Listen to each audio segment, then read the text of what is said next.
অবস্থিত। আমি হাজির হয়েছি। এই গ্রামটির নাম কি? অন্তরা। অন্তরা। অন্তরা এলাকার মানুষের মানে রাস্তাঘাট ভালো নাই, সমস্যা আছে। অনেক রাস্তা গর্ত হয়ে গেছে, খাদ হয়ে গেছে। এই বিষয় সম্পর্কে তুলে ধরছি আমি কবিরাজ তৃণমূল কংগ্রেস নেতা মহিদুর রহমান। এলাকার মানুষের দুঃখ এবং বিপদ বিষয় সম্পর্কে তুলে ধরছি। যে মানুষ এলাকার এখানে অনেকে 3 জন আমাদের যুবক ভাই আছেন, তারা বলছেন যে রাস্তাঘাট ভালো নাই, রাস্তা খুব খারাপ।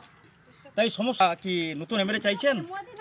হ্যাঁ, এই এলাকার মানুষ নতুন এমএলএ চাইছে। যে এখানে কিন্তু সম্ভবত আমার সবাই গৌতম পালকে চাচ্ছেন। যে সবাই কিন্তু বলছেন, বলেন আপনার সবাই বলেন যে গৌতম পাল নাকি? হ্যাঁ, বলেন হ্যাঁ বলেন। হ্যাঁ, হ্যাঁ, কি সবাই গৌতম পালকে চাচ্ছেন? হ্যাঁ, আর এই সত্যজিৎকে চাচ্ছেন কি না? না, নাই, সত্যজিৎকে চাচ্ছেন না।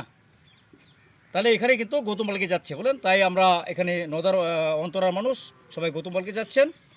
আর এখানে রাস্তাঘাট ঠিকমতো হয়নি, রাস্তাঘাটে কিন্তু এখন মোটামুটি অনেক খারাপই আছে, অনেক গাড়ি ঘোড়ার সাইকেলের সমস্যা হচ্ছে। এ বিষয়ে তুলে ধরলাম যে আগামী দিনে হবে। আপনাদের পাশেই আমাদের মাননীয় মমতা ব্যানার্জি পশ্চিমবঙ্গ সরকার আছেন। আমাদের একজন ভালো নেতা আসছেন, আগামী দিনে এমএলএ দাঁড়াবেন, তিনি আমাদের নতুন এমএলএ হবেন। তিনি হচ্ছেন আমাদের মাননীয় গৌতম পাল। আর তিনি ভালো কাজ করবেন, রাস্তাঘাট করবেন। এই বিষয় সম্পর্কে আপনাদের কিছু সুসংবাদ দিলাম।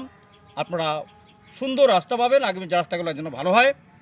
তাই আপনাদের সকলকে আমার ধন্যবাদ, কৃতজ্ঞতা, শুভেচ্ছা, আন্তরিক কৃতজ্ঞতা, অভিনন্দন। আমি বক্তব্য শেষ করলাম। মামাটি মানুষ তৃণমূল কংগ্রেস জিন্দাবাদ।